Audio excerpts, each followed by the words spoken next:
Meagan Good told everybody that might even be thinking about sliding into her DMs, not today, because she is still growing and not grieving and not in the mood. Y'all, what am I talking about? Meagan got to the root of what happened in her divorce. Or at the very least, she spoke more freely than we've ever heard her talk. Let's get into this mess. Meagan Good has finally broken her silence on the divorce. Now listen, I'm of two minds. When I first heard they were getting divorced, what they said was so neutral. We're going to get into that.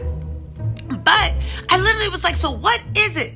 Are you literally out with your girls singing Sorry by Beyonce? I am turning up, right? Or are you literally like singing like When a Woman's Fed Up? Oh wait, that's right. We're not supporting R. Kelly. Are you singing I'm Not Gonna Cry No More in your room while tears are flowing down? I don't know why Anyway, these are the two thoughts I'm under. However, Meagan Good's finally broken her silence, and she literally said in an interview, right, with XO Nicole, she was on this interview with a bunch of other women around, and she gave her thoughts on marriage. Y'all ready to get into the mess?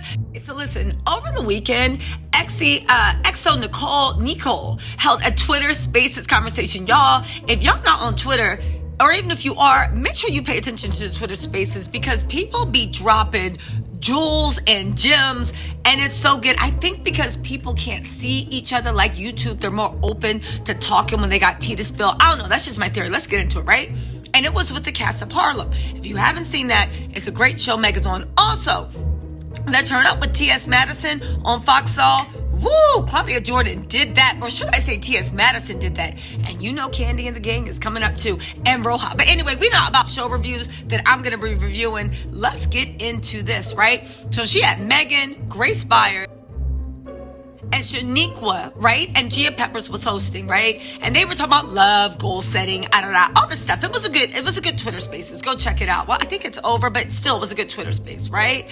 Now then, they literally started in this long discussion about vulnerability, and Megan started talking about her marriage and also the divorce to her husband, Devon Franklin. Now, if y'all don't know, Devon Franklin, I was side-eyeing him ever since he literally posted a picture of what he was trying to tell us was a tear going down his eye. I just saw Stunt Queen. I just saw who takes a picture of themselves crying, literally, and then post it. It always just sets my radar off, like, what's going on?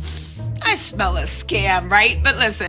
So it talks about how they were divorcing for 11 years, right? And that loving Instagram post that they sent to each other, talking about there was no one at fault. Okay, and they would be forever connected. Now, here's the thing. But then again, people do divorce like that. But usually, in my mind, unless you guys came to a conclusion before you announced divorce and tried everything, or months after, when everybody's emotions calm down. So I also was like, okay, I guess it's forever love. Call me a cynical, right? So the thing is, Megan was like, listen, why we seem to be taking a high road, right?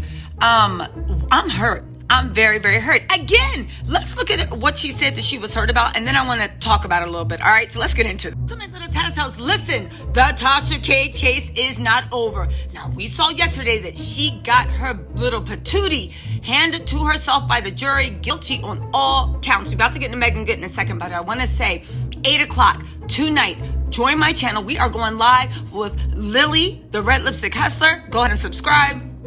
She's going to give us eyewitness reporting from the court, the vibe, the mood, how everybody was acting. And today's the most important day because they're now going to hand out the punitive damages. This could literally break Tasha. But we're also going to have an attorney, Jess Jonda, on hand. She's answering questions about appeal, where the case went wrong, where the defense was strong, where it was weak, all your legal questions. And she's also breaking down why the juries had the legal basis to do everything they had to do. It's always a great discussion. Catch me on my channel. Anyway, let's get back into this mess. Okay, so Megan said, right? Throughout life, I've always approached relationships as understanding that at some point they'll get to a place that they're going to, and then they will be over. All right, I understand that. That's some real stuff, right? That's some real stuff. We'll talk about it after the jump. But she said, I've always had an attitude of like, all right, next chapter, we'll see what's next. And being okay with that and appreciating what you give to someone and what they give you and sharing a moment in your life, right?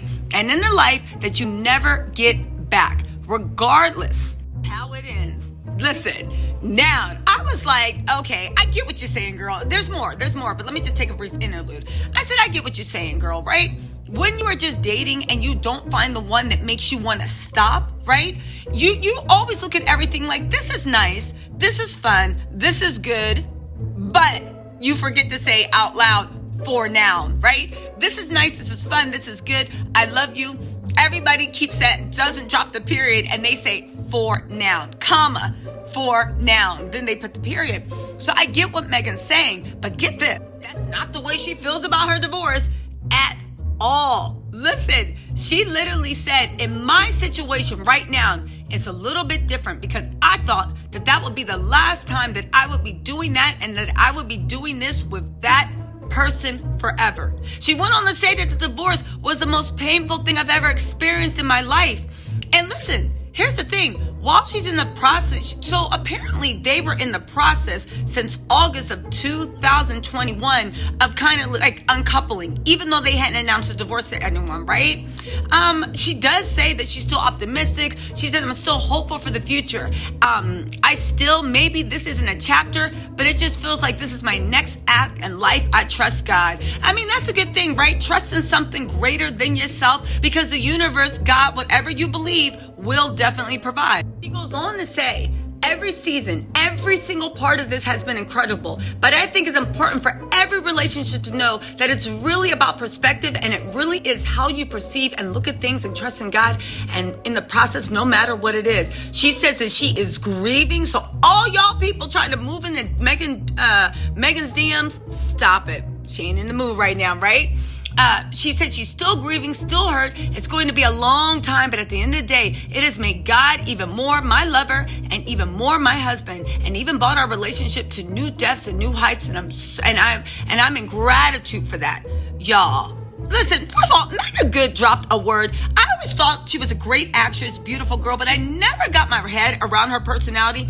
But judging from she said, I love the fact that no matter, I don't know what's going on with her, but she seems like she's pretty well grounded in the fact when you are hit with hard times like that, the only thing you can do is say, I move forward. It hurts. I wish it wasn't. It is what it is. But let me put one foot in front of the other. To me, that's what evolution sounds like. And that is the goal because life is always going to throw stuff at you. But y'all, let's talk about her husband, right? Because I remember when they got married, and I'm not saying he had anything to do with it, but I remember it seemed like some of the people that were in the church and this and that were ripping her apart because they didn't think that she was a good woman for her. They didn't think that she was a suitable mate. But judging by these comments, I think they were wrong because it sounds like she literally was someone that was of a godly, more evolved state.